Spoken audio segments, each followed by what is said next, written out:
పెద్దపల్లి జిల్లా అప్పన్నపేట గ్రామంలో నూతనంగా నిర్మించిన రామాలయంలో సీతారామ లక్ష్మణ విగ్రహాలతో పాటు భక్తాంజనేయ విగ్రహాన్ని ప్రతిష్ఠించారు గ్రామస్తులు.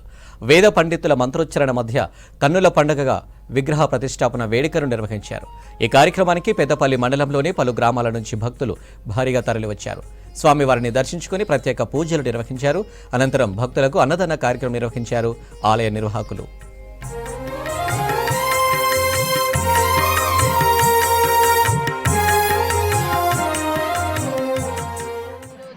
అప్పన్నపేట గ్రామంలో నూతనంగా నిర్మించుకున్న శ్రీ కోదండ రామాలయంలో విగ్రహ ప్రతిష్టాపన జరుగుతుంది. ఈ కార్యక్రమం జరగబట్టి 5 రోజులు అవుతుంది. ఈ రోజు విగ్రహ ప్రతిష్టాపనకు మా అప్పన్నపేట గ్రామ ప్రజలు అలాగే చుట్టుపక్కల ఊళ్ళ వాళ్ళు కూడా భక్తులు భారీ ఎత్తున వచ్చారు. అలాగే రేపు కళ్యాణ మహోత్సవం ఉంటుంది. ఎల్లుండి స్వామివారి విగ్రహాలు ఊరేగింపు ఉంటుంది. మా అప్పన్నపేట గ్రామస్తులు అలాగే పెద్దపల్లి పట్టణ వాసులు అలాగే చుట్టుపక్కల గ్రామాల వారు కూడా సరే రావాలని కోరుకుంటూ ఈ మా అప్పన్నపేటలో కోదండ రామాలయం కట్టాలన్నది మా అప్పన్నపేట గ్రామ ప్రజల కోరిక, మా కోరిక.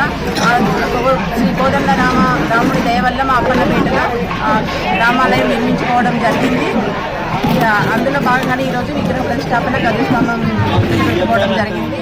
మన అప్పన్నపేట గ్రామంలో అంగరంగ వైభవంగా శ్రీ భక్తాంజనేయ స్వామి జీర్ణోద్ధరణ శ్రీ సీతాలక్ష్మణ సమేత దేవాలయ ధ్వజస్తంభ విగ్రహ ప్రతిష్టా మహోత్సవాలలో భాగంగా పంచాన్నహ దీక్షతో ఈ రోజుకి 5వ రోజు.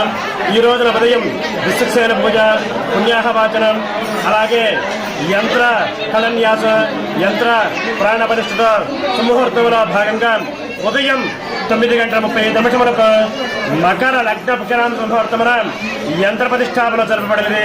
యంత్ర ప్రతిష్టాపన అనంతరం శిఖర ప్రతిష్ట అనంతరం ధ్వజస్తంభ ప్రతిష్టాపన మహోత్సవం జరపబడింది.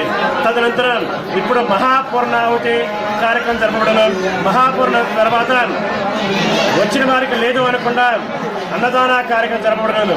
కావున 50 మంది భక్తులు పెంచేసి ఆయా కార్యక్రమం కల్లారా తెచ్చి చేతి ప్రసాదాలను స్వీకరించి శ్రీ కోదండరామస్వామి వారి పాత్రలు కావాల్సిందిగా